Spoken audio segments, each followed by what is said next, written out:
বাবা হওয়া যাবে না। কি বলে রাকিব ওনার জিনিসটা কি বলে ওনাকে বলেন প্রেজেন্ট করতে কি কথা। I want to hear something what he did. ওনাকে বলেন আমি শুনবো।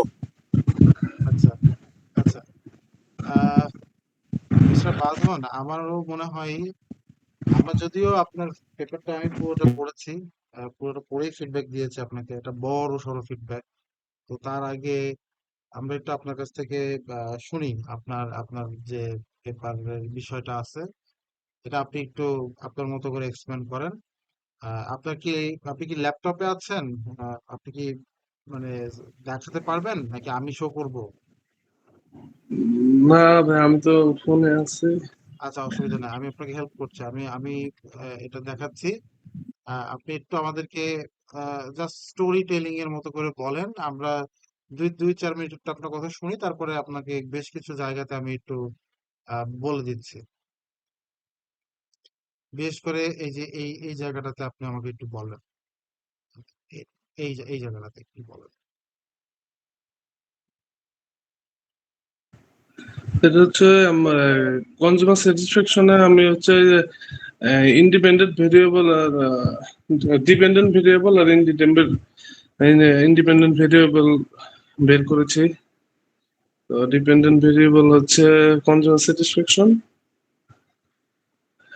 আর ইন্ডিপেন্ডেন্ট ভেরিয়েবল হচ্ছে product quality, brand image, marketing strategies, price point. আচ্ছা, আমি যদিও আপনাকে একটা বিষয় বলি, marketing strategy is a huge term, খুব বড় একটা টার্ম। স্ট্র্যাটেজি শব্দটার সাথে অনেক কিছু জড়িত থাকে, অনেক অনেক অনেক বড় টার্ম, লং একটা টার্ম।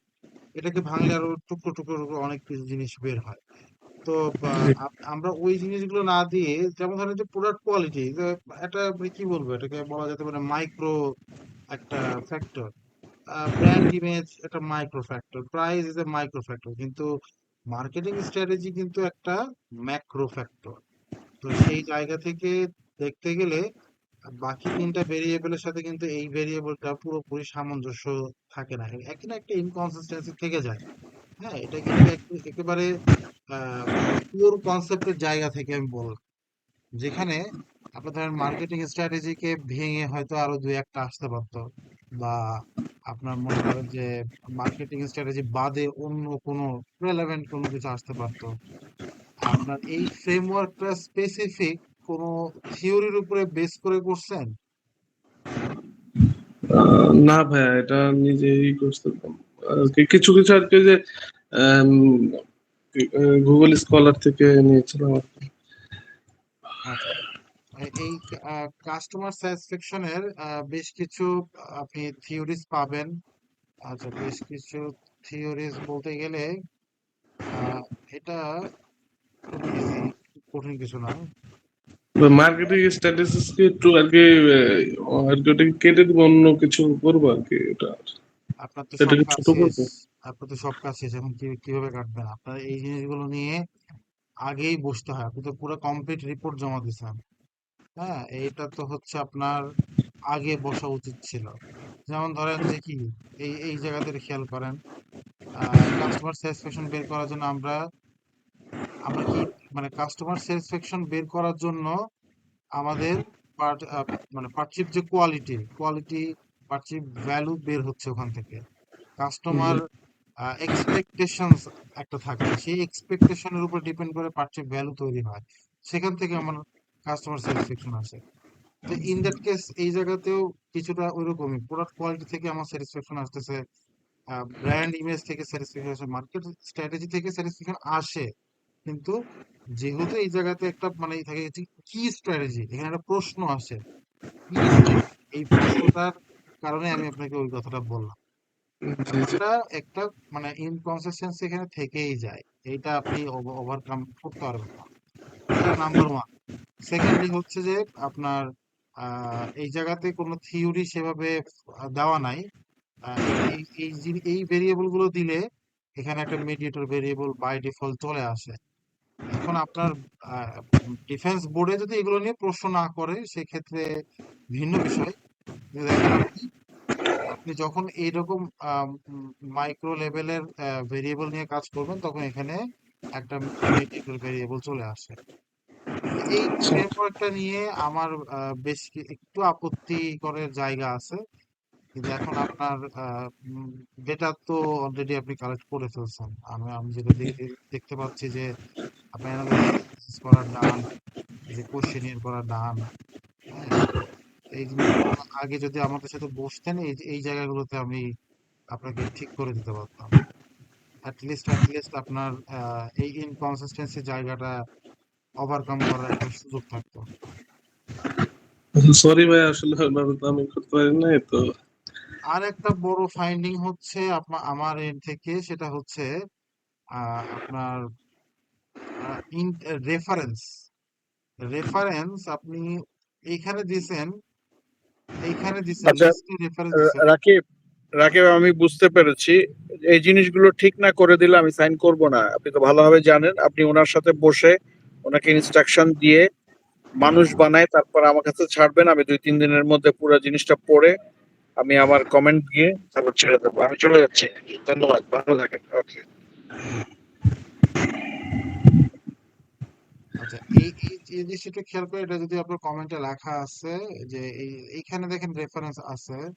হ্যাঁ, এখানে দিলেন হচ্ছে 2023 সালের রেফারেন্স, কিন্তু এইখানে আক্তারের 2019 সালের একটা রেফারেন্স দিচ্ছেন। নিয়ম হচ্ছে আপনি নিজে যে কয়টা লিস্টেড রেফারেন্স দিবেন উপরে ওই রেফারেন্সের ইনটেক্স থাকতে হবে, আদারওয়াইজ এটা গ্রান্টেড হবে না। এটা সফটওয়্যারে দিলেই স্যার বুঝতে পারবে, নাম্বার ওয়ান। সেকেন্ডলি হচ্ছে যে এটা ম্যানুয়ালিও টেস্ট করে দেখা যায়। সো আপনার রেফারেন্স, সহজ করে বলতে গেলে, আপনি এই যে ভেতরে ভেতরে যে ইনটেক্স রেফারেন্স গুলো লিখেছেন, হ্যাঁ, এটা নিজের যে রেফারেন্স লিস্ট সেখানে সিমিলার থাকতে হবে। আচ্ছা আচ্ছা। এটাকে বলা হচ্ছে ইনটেক্স রেফারেন্স। যদিও এই ফরম্যাটটা ঠিক না। আমি এটারও কমেন্ট দিছি, দেখেন এই যে আপনার এই যে এই জায়গাতে দেখেন কমেন্ট, এরকম জায়গাগুলো খুললে আপনি কমেন্ট পাবেন। এখানে কি লেখা আছে? ফলো APA 7 গাইডলাইন লাইক, যদি একজন অথর হয় ওই পেপারের তাহলে এইভাবে বসাতে হবে। দুইজন অথর হলে ইনটেক্সট রেফারেন্সটা এইভাবে বসাতে হবে। তিনজন হলে এইভাবে বসাতে হবে। এটার নিয়ম, এই রুলস অনুযায়ী রেফারেন্সিং গুলো করতে হয়। ঠিক আছে? তারপরে মাইক্রো প্রবলেম, এটা এই যে এই টাইপের জায়গাগুলোতে একটা স্পেস হয়। হ্যাঁ, মানে অ্যালাইনমেন্টের ভুল এটা। এরকম আরো কিছু কিছু ভুল আছে, এগুলো প্রত্যেকটাই আলাদা আলাদা ভাবে কমেন্টস আমার দেওয়া আছে। আপনি কমেন্ট করলে বুঝতে পারবেন। আহ, আচ্ছা, এছাড়া আরেকটা বিষয় হচ্ছে যে এই যে বিটুইন, হ্যাঁ, বিটুইন জায়গায় জায়গায় আপনার হচ্ছে বড় বড় হাতে চলে আসছে, কিন্তু এগুলো আসলে বড় হাতের হবে না। এগুলো হচ্ছে লোয়ার স্কেলে হবে, মানে ছোট ছোট হাতের হবে। ঠিক আছে, এই বিষয়টা একটু আপনাকে লেখার সময়, রাইট করার সময় মাথায় রাখতে হবে। ভাই আমি দেখলাম, ওই যে দেখলাম ফার্স্ট রান সেকেন্ড রানে আপনি একটা করেছেন, ওইটা আসলে কি একটু বোঝায় হ্যাঁ, যদি বলতেন। ওটাতে আসতেছে। আচ্ছা লিটারেচার রিভিউটা ছোট হয়ে গেছে। লিটারেচার রিভিউটা আরেকটু এক্সপান্ড হওয়া উচিত, একটু বড় হওয়া উচিত। বিশেষ করে ভেরিয়েবল ওয়াইজ যখন আমি লিখতে যাচ্ছি, তখন আসলে এইটুকু লিটারেচার রিভিউতে কিছুই মিন করে না। এটা আপনাকে আরেকটু ভাস্ট ওয়েতে লিখতে হবে। আচ্ছা আচ্ছা। আচ্ছা, আর বাড়াই দিব, হ্যাঁ। হ্যাঁ, বাড়াতে হবে। এটা হচ্ছে আপনার এখানকার লেখার একটা গাইডলাইন আছে, সেটা হচ্ছে, এটা আপনার ইউনিভার্সিটির গাইডলাইন, এটা আমার নিজের বানানো না। ফ্রন্ট স্টাইল হচ্ছে টাইম নিউ রোমান থাকবে, যেটা অলরেডি আপনার আছে, এটা নিয়ে সমস্যা নাই। ফ্রন্টের যে সাইজ সেটা 12 হইতে হবে, সেটাও আপনার আছে, সেটা নিয়ে সমস্যা নাই। লাইন স্পেস হচ্ছে 1.5 হইতে হবে, এটা আপনার ইউনিভার্সিটির গাইডলাইন। এই যে এইটা হচ্ছে 1.5, কেমন? এই 1.5 এ আপনাকে জিনিসটা দিতে হবে। অ্যালাইনমেন্টটা হচ্ছে জাস্টিফাই হইতে হবে। জাস্টিফাই মিনস দ্যাট, এই যে এইটা, অর্থাৎ বোথ এন্ডে সমান সমান হইতে হবে। অর্থাৎ আপনার পেজের, এটা হচ্ছে মাইক্রোসফট ওয়ার্ডের রাইটিং বেসিক গাইডলাইন। এটা সাধারণত ধরেন আপনি হয়তোবা মানে কত সালে ভর্তি হয়েছেন ড্যাফোডিলে? 20-এ। 20-এ। তখন আসলে এটা করাইতো কিনা জানি না, বাট আমি যতটুকু জানি এখন মনে হয় একটা basic Microsoft Word, PowerPoint, Excel এর ক্লাস করায়। মানে ক্লাস তো না, সেশন করায় ইউনিভার্সিটি থেকে, সম্ভবত সম্ভবত। আমি এক্স্যাক্টলি বলতে পারতেছি না, অনেক ইউনিভার্সিটিতে এটা শুরু শুরু করছে। যখন বিবিএ বা এমবিএ বা ব্যাচেলার কোর্স বা মাস্টার্স এর কোর্স করে, তখন ওই একটা দুইটা অনলাইন সেশন বা ফিজিক্যাল সেশন দেয় Microsoft basic, Word, PowerPoint, Excel এর উপরে। তো এই সমস্ত ক্লাসগুলোতে এই জিনিসগুলো দেখানো হয়। আহ তো এটা হচ্ছে রাইটিং বেসিক গাইডলাইন। আপনারা এই যে সব দিকে, উপরে, বামে, ডানে এবং নিচে 1 ইঞ্চি করে আপনাকে গ্যাপ দিতে হবে।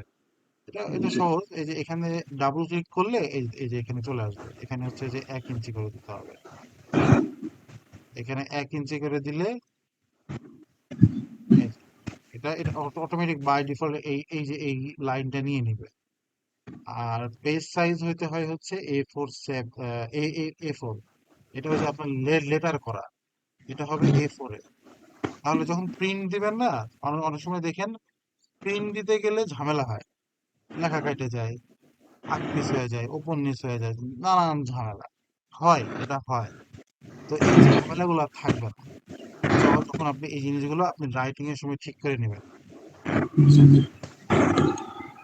এরপরে কি, আহ চ্যাপ্টারের টাইটেল, চ্যাপ্টার নাম যেগুলো লিখবেন, এই যে চ্যাপ্টারের নাম অ্যাটলিস্ট 16, অ্যাটলিস্ট এটা হচ্ছে 16 অর বিগার, যতটুকু দেখতে ভালো লাগে, অ্যাটলিস্ট 16। এই যে অ্যাটলিস্ট 16 বা তার বেশি, এটা হতে পারে আপনার 18, 20, 22, 24, যে যতটুকু দিলে আপনার আপনার নিজের কাছে দেখতে ভালো লাগে। ঠিক আছে। আহ এবার হচ্ছে আছেন হেডিং। হেডিং হচ্ছে 14 বা 12। মেন হেডিং হলে আপনি এটা 14-তে রাখবেন। আর যদি সাব হেডিং হয়, ওই যে 2.2.2, যেমন ধরেন যে এটা এটা আপনি লিখছেন 2.2.1, সে ফর এক্সাম্পল, আমি আপনাকে বোঝানোর জন্য বলতেছি, সেখানে আপনি এটাকে 12 দিয়ে বোল্ড করে দিতে পারেন। ঠিক আছে, এই হচ্ছে আপনার গাইডলাইনটা। এই রেফারেন্স গুলো ভুল আছে, এইখানে আমি লিখে দিয়েছি doesn't have any reference down below. অর্থাৎ এই রেফারেন্স গুলোর মূল সাইটেশন নিচে পাওয়া যায়নি। আপনি যে রেফারেন্স লিস্ট দিচ্ছেন সেখানে ম্যাক্সিমামে মিসিং, দুই একটা মিল আছে, ম্যাক্সিমামে মিসিং। আচ্ছা, এটা সম্পর্কে তো আমি তো অলরেডি আপনাকে বললাম। এখন মার্কেটিং স্ট্র্যাটেজিস নিয়ে যেহেতু পড়া আসলে, আহ, আমি এই বিষয়ে আরেকটু পরে আসতেছি, তাহলে এটাই রাখা লাগবে। বাট বেটার হতো যদি চেঞ্জ করা যেত। আচ্ছা, আমি এই বিষয়ে একটু পরে আসতেছি। আচ্ছা, আর হচ্ছে আপনার হাইপোথিসিসটা আমার কাছে খুব একটা খারাপ মনে হয়নি, যদিও এই যে ইনটেক্সট রেফারেন্সের ভুল আছে, এই ফরম্যাট গুলো সবই ভুল, এই ফরম্যাট একটাও হয়নি। আপনার এই জায়গাগুলোতে ভুল আছে।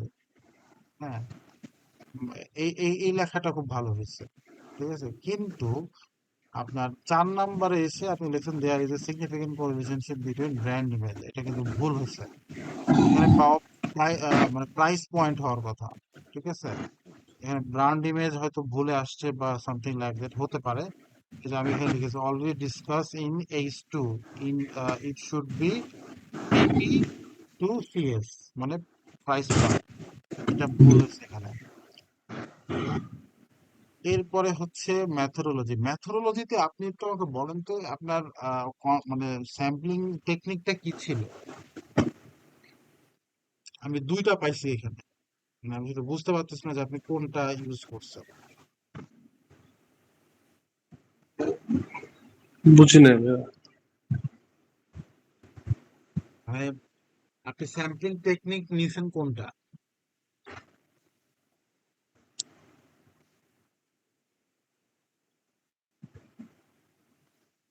টেকনিক বলতে ভাইয়া, ওকে।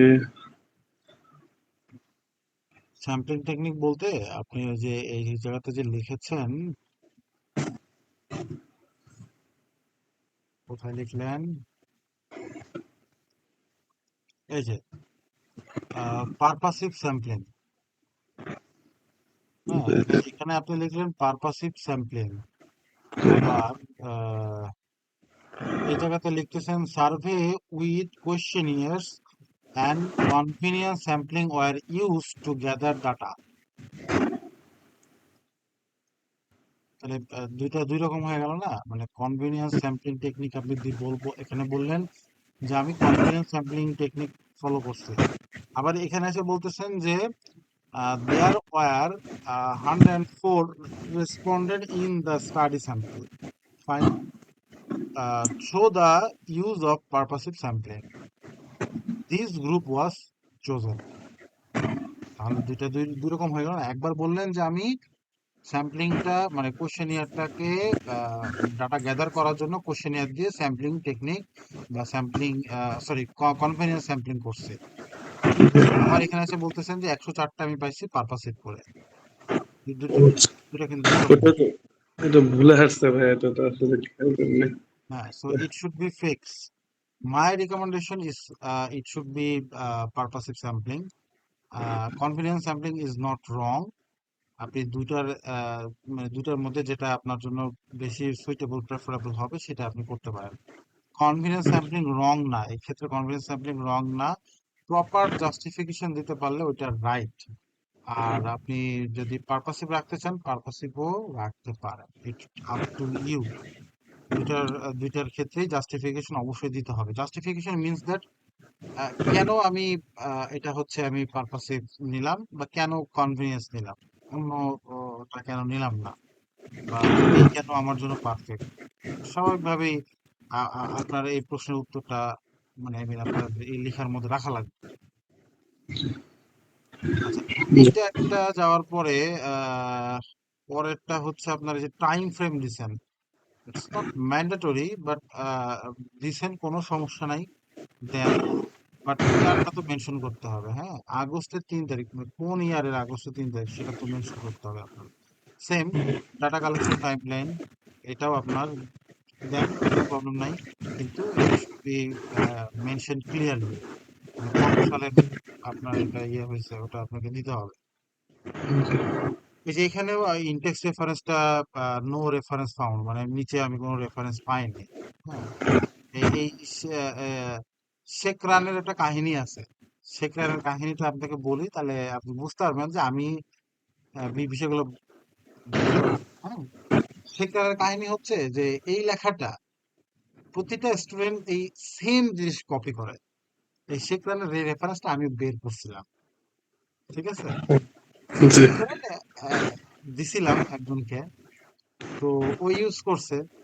এখন সবাই তো এই লেখাটা কপি করে, কিন্তু নিচে যে শেখ রানের একটা রেফারেন্স ছিল ওই রেফারেন্সটা আর কেউ কপি করে নাই, যে কারণে প্রতিটা লেখার মধ্যে শেখ রান এখানে চলে আসে, কিন্তু নিচে শেখ রান থাকে না। বুঝতে পারছেন? আচ্ছা। এটা জি। এটা আপনি একটু দেখেন, যদি শেখ রানের ওই পেপারটা পান 2003 সালের, তাহলে ওই রেফারেন্স অ্যাড করে দেন। Otherwise you can use new reference. পাবেন, সে এইটা খুব কমন পেপার, অনেকেই ইউজ করছে, আপনিও পাবেন এই শেখ শেখ রানের পেপারটা। এই লেখাটা আপনার হচ্ছে ভুল না, মানে যেহেতু আইবিএম স্পেসেস দিয়ে করলে এরকমই লেখা হবে, আমি এটাকে ভুল বলতেছি না। হ্যাঁ, কিন্তু আপনি জাস্ট ওই জিনিসগুলো মানে যেহেতু আসলে সিস্টেমেটিক্যালি আপনাকে যাওয়া লাগবে, সিস্টেমেটিক্যালি কিছু ব্যাপার স্যাপার থাকে, ওই জায়গাটাতে আপনাকে একটু কাজ করতে হবে। বাট ওই যে আপনার পেজেন্টটা অফ হয়ে গেছে ভাই।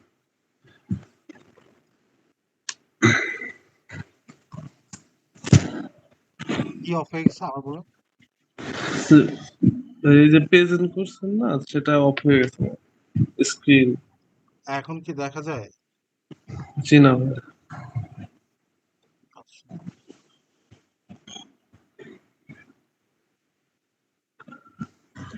এখন দেখা যায়। জি দেখা যায়।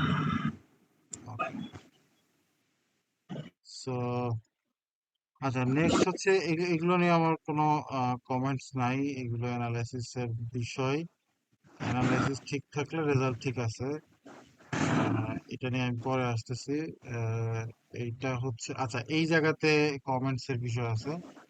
আপনার যে ভ্যালু আসছে সেই ভ্যালুর দ্বারা কি বোঝায় সেটা আপনাকে মেনশন করে দিতে হবে, যে কনভেজ আলফার যে ইন্টারনাল কনসিস্টেন্সির যে আউটকাম, সেই আউটকাম রেজাল্ট গুলো আমি আপনাকে উদ্দেশ্যে এখানে লিখে দিচ্ছি। আপনি এই আউটকাম ওয়াইজ এখানে কিন্তু আরেকটা ঘর করে আপনাকে লিখে দিতে হবে যে আসলে সিক্স 687 দ্বারা কি বোঝায়। যেমন ধরেন যে প্রাইস পয়েন্টে এটা কিন্তু রিলায়েবল হয় নাই। দেখেন আপনি প্রাইস পয়েন্টে এটা আসছে কি 576, 576, এই দেখেন আর 4, ঠিক আছে, 4 বেসিক্যালি 7 বা তার উপরে থাকলে এই যে এইটুকু আমরা আসলে অ্যাকসেপ্ট করি, হ্যাঁ, অ্যাকসেপ্টেবল, এখান থেকে আসলে অ্যাকসেপ্টেবল শুরু হয়। কোশ্চেনেবল মানে 7 এর নিচে থাকলে সেটা কোশ্চেনেবল, 7 এর উপরে আপনার একটা আছে, বাকি তিনটাই কিন্তু কোশ্চেনেবল। আমার মনে হয় না এটা আসলে স্যার অ্যাকসেপ্ট করবে। ঠিক আছে, রিলায়েবিলিটি না থাকলে ওইটা আপনার ইভেনচুয়ালি স্যার অ্যাকসেপ্ট করার তো একটা ইস্যু আছে, তাছাড়াও আপনার হচ্ছে কি বলে এটাকে, ভাইবা বোর্ডে গিয়ে আপনি ডিফেন্স বোর্ডে গিয়ে আপনাকে ধরে বসবে যে আপনার এটা যে আপনি ইয়ে করছেন, আপনি ডাটা অ্যানালাইসিস করছেন, আপনার ডাটাই তো রিলায়েবল হয়নি। তো যেখানে স্ট্যাটিস্টিক্যাল রিলায়েবিলিটি আপনি প্রুফ করতে পারেন নাই, সেই জায়গায় তো পরে তো আর যাওয়ার প্রশ্ন আসে না। এটা একটা বিগ কোশ্চেন, এখানে আপনি আটকায় যাবেন। তো এই অ্যানালাইসিসের বিষয়ে আমি আসতেছি, তবে তার আগে আপনার হচ্ছে যে কমেন্ট গুলো আছে সেই কমেন্ট গুলো আমি আপনাকে শেষ করে দেবে। আহ এরপরে কি হচ্ছে যে আপনি যখন লিখতেছেন, লিখাটা লিখতে হবে সিরিয়াল ওয়াইজ। আপনার প্রথমে আসা উচিত প্রোডাক্ট কোয়ালিটি, যদি অ্যাজ পার ইউর ফ্রেমওয়ার্ক বা হাইপোথিসিস। হ্যাঁ, কিন্তু এখানে দেখেন প্রথমে আপনি ব্র্যান্ড ইমেজ দিয়ে শুরু করছেন, তারপরে প্রোডাক্ট কোয়ালিটি। তো এটাই আর কি আপনাকে কমেন্ট করা হয়েছে যে try to right as serial wise. আচ্ছা, এই জায়গাতে পিয়ারসন কোরিলেশন, আমি জানি না এটা এত বিগ রেজাল্ট আসলো কেন। তারপরেও আপনার হচ্ছে এই ইন্টারনাল কনসিস্টেন্সির যে ভ্যালু গুলো বা আইডেন্টিফিকেশন ভ্যালু বা আর এর যে ভ্যালু, সেই ভ্যালুর যে রেজাল্ট, সেই রেজাল্ট গুলো আপনাকে এখানে ওই যে আগেরটার মতো করে লিখে দিতে হবে। অ্যাকসেপ্টেড, যেটা বলা হয় যে অ্যাকসেপ্টেডটা হচ্ছে হাইপোথিসিস অ্যাকসেপ্টেড, পিয়ারসন কোরিলেশনের হাইপোথিসিস অ্যাকসেপ্টেড বলা হয়।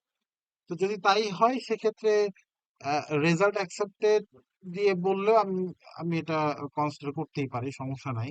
But you should mention the actual result, যা it is high correlation or moderately high correlation or low correlation, এটা আপনাকে একটু মেনশন করতে হবে। Correlation is not bad, correlation খারাপ হয় নাই, এটা moderate correlation. So it could be considerable, কোনো সমস্যা নাই। এটা আবার অনেক আসছে, হ্যাঁ, তার মানে এখানে এই যে এটাই আপনার বলে দিচ্ছে যে ইন্টারনাল কনসিস্টেন্সির মিসম্যাচ আছে। দেখেন এই জায়গাতে রিলায়েবল হলো না আপনার ডাটা, কিন্তু এই জায়গাতে এসে এটা হাই কোরিলেশন দেখাচ্ছে, তার মানে কি ডাটা ভিতরে ঝামেলা আছে, বোঝাই যাচ্ছে যে ডাটার ভিতরে ঝামেলা আছে। ঠিক আছে, আচ্ছা, এরপরে হচ্ছে এই জায়গাতে আপনি যে প্রশ্ন করলেন, omit the first run from the report but brief explain its removal, including the original value and the reason for exclusion. That's mean factor analysis এর ক্ষেত্রে প্রথম রানটা দেওয়ার দরকার নাই, মানে প্রথম বলতে গেলে যে আপনার শুধুমাত্র সর্বশেষ যে রান, এটা যদি আপনার হচ্ছে second run and final run হয়, তাহলে আপনি এটা এইভাবে লিখবেন যে second and factor analysis, second and final final run.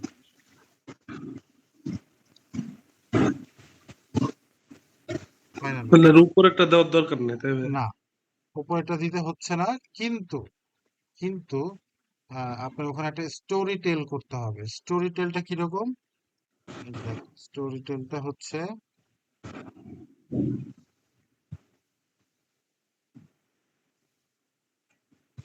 টেলটা হচ্ছে এই ভেরিয়েবলটা কেন বাদ গেল, এই ভেরিয়েবলটা আপনি কেন বাদ দিলেন, এটা কেন বাদ দিলেন। হ্যাঁ, এই জিনিসগুলো আপনার ওখানে মেনশন করতে হবে অ্যাজ এ রিটেন ওয়াইজ। এটা আপনি কেন বাদ দিচ্ছেন, এটা কেন বাদ দিচ্ছেন, অর্থাৎ আপনার এই যে পি কিউ থ্রি যে বাদ দিলেন, কেন বাদ দিলেন, তার ভ্যালু কি ছিল 309, 309 is not acceptable or below 5, যে কারণে আপনি এটাকে কনসিডার করতে পারছেন না ফর নেক্সট অ্যানালাইসিস, যে কারণে আপনি এটা বাদ দিচ্ছেন।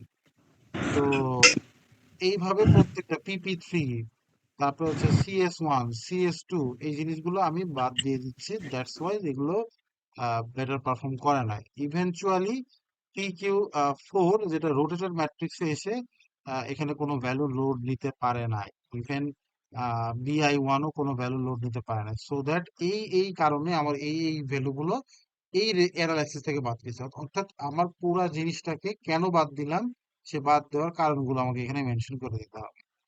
এই মেনশনটাই ইজ মোর দেন এনাফ। আমাকে দুইবার আলাদা আলাদা করে একই জিনিস দেখানোর দরকার নাই। ঠিক আছে? আর এইটা হচ্ছে আপনার কি বলে এটাকে, কেএম1 বাটলার টেস্ট থেকে শুরু করে আমার হচ্ছে সেকেন্ড বা ফাইনাল রান যেটা থাকবে, সেই রানটা আমি দেখাবো। এটা দেখাইছেন, এটা ভালো। এটা নিয়ে আমার কোনো আপত্তি নাই। এটা আপনি দেখাতেই পারেন যে হচ্ছে আফটার আফটার সবকিছু ডিডাকশন করার পরে আমার রিলায়েবিলিটি কি ছিল, 7 এর উপরে ছিল। ফাইন, কোনো অসুবিধা নাই। বাট মেক শিওর যতক্ষণ না পর্যন্ত এই জায়গাতে এইটা আপনার রিলায়েবিলিটি পাস করতেছে, অর্থাৎ 7 এর উপরে না উঠতেছে ফর ইচ ভেরিয়েবল, ততক্ষণ পর্যন্ত কিন্তু এটা ডাটাটাকে রিলায়েবল বলা যাবে না। Make sure then be careful, এখানে এই প্রবলেমটা কিন্তু আছে।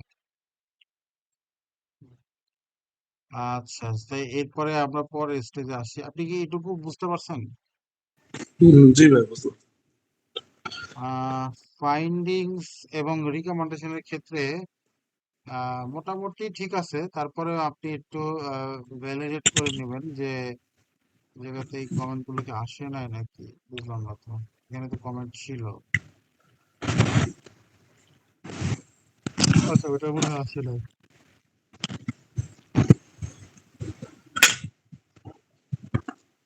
এটা একটু খেয়াল রাখবেন, ফাইন্ডিংসটা আরো সুন্দর হওয়া উচিত। আপনার অ্যাজ পার অ্যানালাইসিস, যেটা অ্যাজ পার অ্যানালাইসিস লেখা নাই, এটা লেখা আছে একটু গতানুগতিক ধারা ওয়াইজ। তো এটা হবে as per findings should be written as per analysis. Analysis.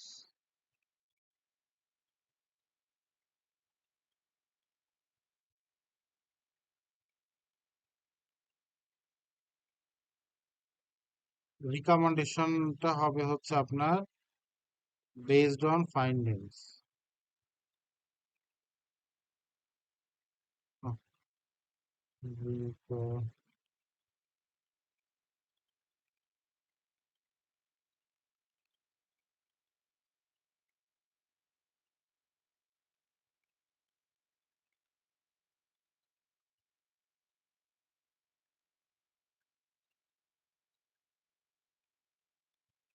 Recommendation should be based on findings. এটা আপনি একটু মেক শিওর করবেন। যদিও দুইটা লিখছেন ঠিক আছে, এটাকে মানে একেবারে ভুল বলে দিচ্ছি না, কিন্তু এটা আপনার অ্যানালাইসিস ওয়াইজ লেখা নাই। এটা একটু মানে নিউট্রালাইজড লেখা। এটা একটু নিউট্রালাইজড লেখা বলতে গেলে যে আপনার লেখাটা হচ্ছে ইন জেনারেল, এই অ্যানালাইসিসের সাথে রিফ্লেকশন নাই। ঠিক আছে, এই রিফ্লেক্টটা থাকতে হবে। আর ওই যে ফাইনালি আপনার যেটা বললাম যে রেফারেন্স গুলো আসলে ঠিক নাই। রেফারেন্সে অনেক প্রবলেম আছে। এই রেফারেন্স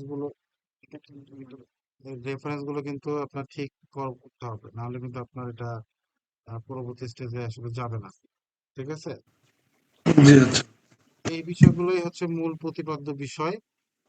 এখন আপনার হচ্ছে অ্যানালাইসিসে, তার মানে আপনার ওই জায়গাতে দেখেন ডাটার কোনো মিসিং ভ্যালু আছে কিনা, বা ডাটার আমার ভিডিওগুলো কি আছে আপনার কাছে?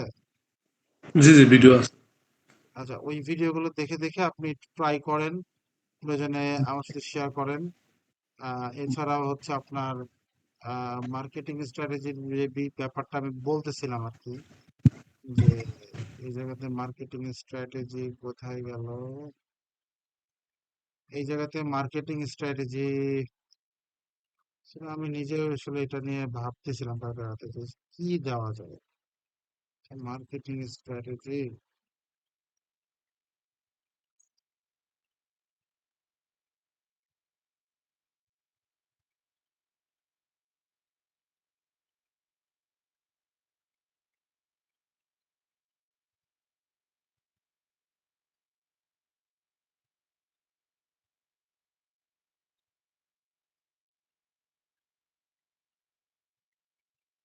কত কিছু ছিল, আপনি কেন মার্কেটিং স্ট্র্যাটেজিটা ঢুকাইলেন সেটাতে বুঝলাম না। এই দেখে দেখেন সার্ভিস কোয়ালিটি, এই যে কোয়ালিটির মধ্যে দেখছেন কতগুলো পার্ট আছে, এই সমস্ত পার্টকে আলাদা আলাদা করে তারপরে সার্ভিস কোয়ালিটি। সার্ভিস কোয়ালিটি কিন্তু একটা বিগ টার্ম, টার্মোলজি গুলো কিন্তু বড়। প্রোডাক্ট কোয়ালিটি দিচ্ছেন আপনি, প্রোডাক্ট কোয়ালিটি এটা হচ্ছে আপনার কি কোম্পানি? KG garments. তার মানে গার্মেন্টস ইন্ডাস্ট্রি। প্রোডাক্টের ক্ষেত্রে হচ্ছে মার্কেটিং স্ট্র্যাটেজি দিচ্ছে, মার্কেটিং স্ট্র্যাটেজি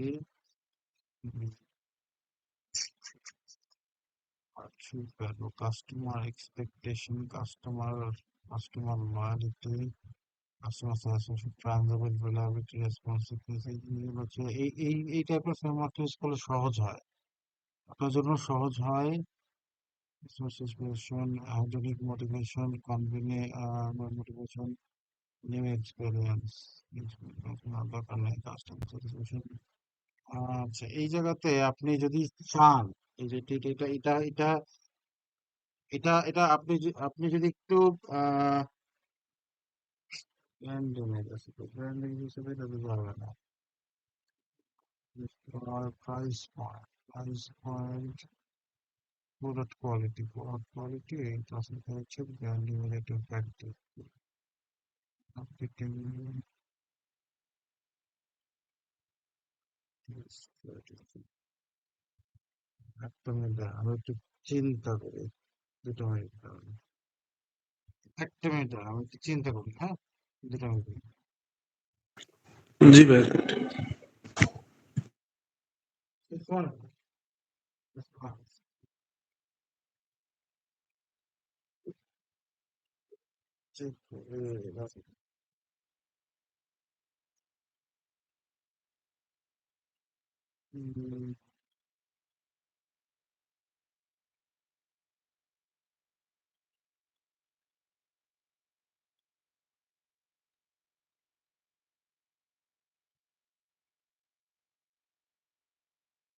ফার্মার, শুধু শুধু ফার্মার, শুধু ফার্মার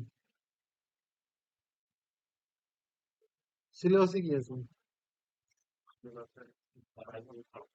তাহলে সিলেবাসে তো লেখা লাগবে না? পরীক্ষায় কি ওইভাবে আসবে? ঠিক আছে, ভুল ভুল বলতেছি না আমি।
he cannot apply scientific methods হওয়ার কথা না?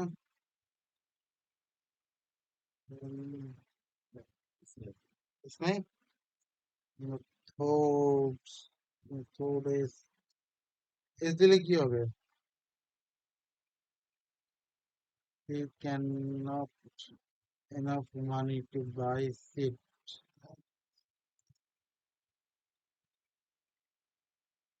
Buy seed না seeds?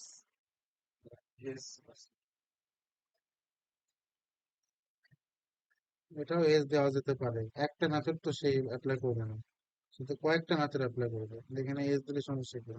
ঠিক আছে, ওখানে এস নাই, এস দিলে হবে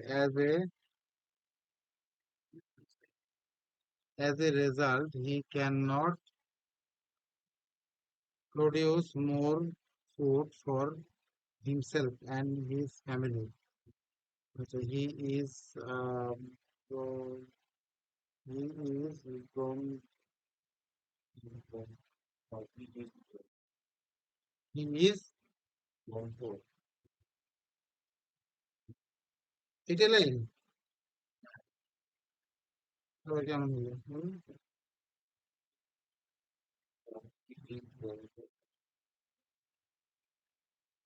এটা এখানে অর্থহীন নয়। He not make proper use this এই লাইনটা এখানে হবে কেন? এই লাইনটা হওয়ার কথা প্রথমের দিকে। সে জন্মগত ভাবে দরিদ্র, কিন্তু এটা এখানে দিয়ে কি লাভ? এটা দিতে হবে প্রথমের দিকে। ওইরও কাজ নাই।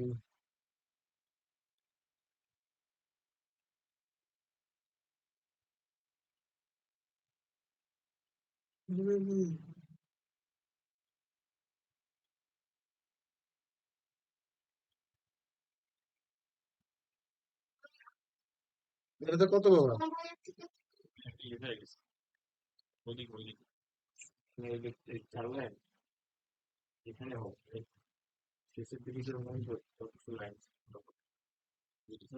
বুঝবো কিভাবে কোনটা কোন লাইন? আমি তো আর লাইনই বুঝতে পারছি না, কোনটার পরে কোন লাইন।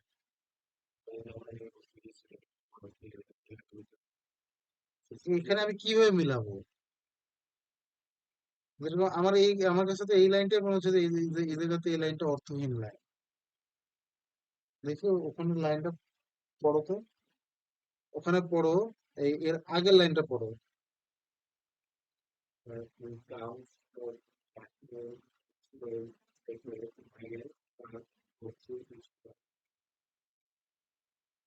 এর আগের লাইন এটা আছে? তো হইলোটা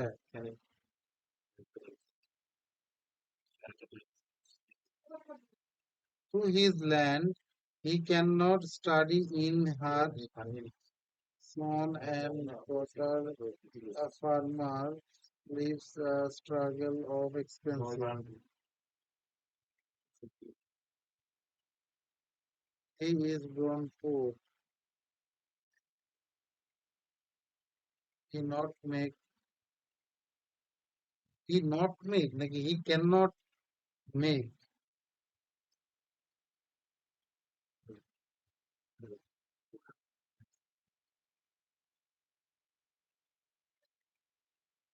দেখো গরম দেখবা, ইন্ডিয়া অনেক গরম। দেখতেছো দেখতেছো? হুম হুম।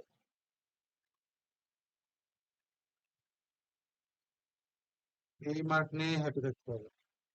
হুম। তাহলে আর কবে ইমপ্রুভ হবে? আর কি আমি এখন, তুমি আমাকে পরামর্শ দাও আর কি করা যেতে পারে? এখন তুমি আমাকে পরামর্শ দাও।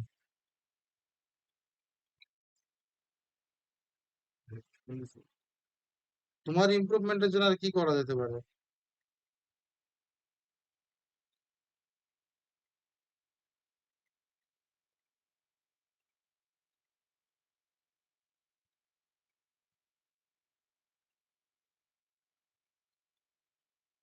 বলো।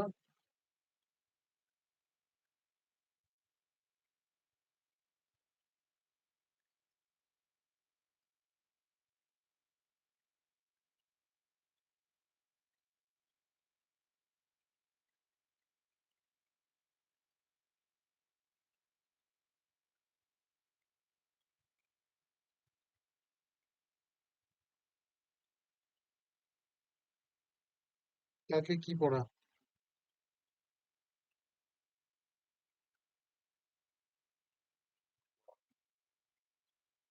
বলো।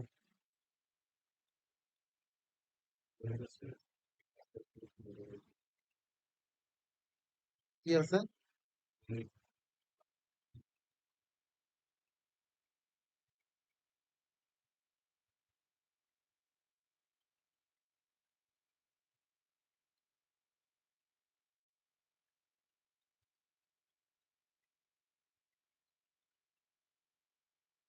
আচ্ছা, মিস্টার বাঁধন,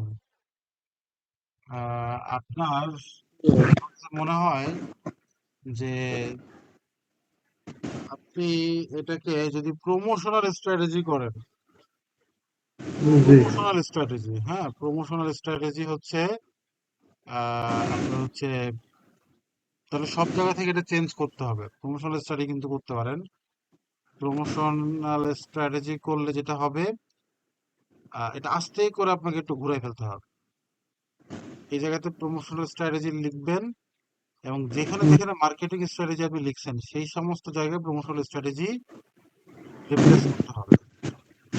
জি জি ভাই। হাইপোথিসিসটা হাইপোথিসিসটা একটু আপডেট করতে হবে। মার্কেটিং স্ট্র্যাটেজি যে 3 নাম্বার হাইপোথিসিস এইটুকু আপডেট করতে হবে।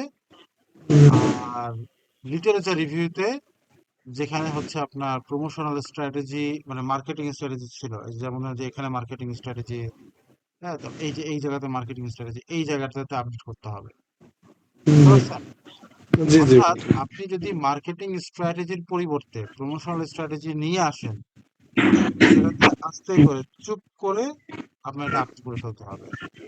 এবং জি এই যে আমি যে জায়গাগুলো বললাম এই সমস্ত জায়গায় আহ পুরোটা আপডেট করে ফেলতে হবে। That's it. অ্যানালাইসিস বলেন বা ডেটা বলেন, যেটা আপনাকে আমি নতুন করে কালেক্ট করতে বলতেছি না, হয়তো এটা আপনার জন্য টাফ হয়ে যাবে। তবে আপনি এই জায়গাগুলোতে একটু কারেকশন করে তারপরে এটাকে আপডেট করতে পারবেন এবং এই যে এই জায়গাতে এই কোশ্চেনে এটা আপডেট করে ফেলতে হবে আপনার। জি জি ঠিক আছে? আমার জি মনে হয় এই আপডেটটুকু আপনি করেন এবং অ্যানালাইসিসটা আপনি চেক করে দেখেন আপনার ডাটা ফাইলে কোনো সমস্যা আছে কিনা।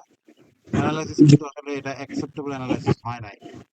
মেক শিওর আপনি এটা রিপিট করে আবার দেখেন কোথায় কোনো সমস্যা আছে, অথবা কয়েকটা বাড়ান, ডেটার সংখ্যা কয়েকটা বাড়ান বা কমা, মানে কমানোর তো জায়গা নাই কারণ 104টা, প্রয়োজনে দু একটা বাড়ান বা হচ্ছে আপনার ইয়ে করেন এবং আফটার দ্যাট এটা আপনি রিঅ্যানালাইসিস করেন। কারণ অ্যানালাইসিসে রিলায়েবিলিটি এটা থাকলে হবে না। অন্য অ্যানালাইসিস গুলো, অন্য অ্যানালাইসিস ঠিক আছে, কিন্তু রিলায়েবিলিটিতে আপনার সমস্যা আছে। আমার কথা বুঝতে পারছেন? জি জি ভাই, ঠিক আছে। আচ্ছা, তবে তাহলে এইটুকু পর্যন্তই থাকবে। এখন আপনার কোনো প্রশ্ন থাকলে আমাকে বলেন। না ভাই, সব ঠিক আছে। তাহলে কি আমি কি এগুলো ঠিক করে আপনাকে আবার মেল করবো? হ্যাঁ, এগুলো ঠিক করে আপনি ওই যে মেলের যে লুপ লুপ আছে না, জি আই মিন লুপ তো আপনি নিশ্চয়ই বুঝেন, যেখানে আমরা আর কি রিপ্লাই চালাচালি করতেছে। জি জি জি। হ্যাঁ, ওই ওই জায়গাতে রিপ্লাই আপনি দিবেন, ওখানে লিখে দিবেন যে আপডেটেড কপি, তাহলেই হবে। ঠিক আছে? আচ্ছা ভাই, ঠিক আছে। হ্যাঁ, আমি এই জায়গাতে যে আমি এখন যে টুকটাক একটু দাগালাম, এইটা আমি এখানে এখানে আবার আপডেট করে দিচ্ছি। ঠিক আছে? জি ভাই, ঠিক আছে। ওকে, ওকে, ঠিক আছে। আপনার পরবর্তী অপেক্ষায় থাকলাম। জি জি ভাই, ঠিক আছে। আসসালামু আলাইকুম। হ্যাঁ, ওকে।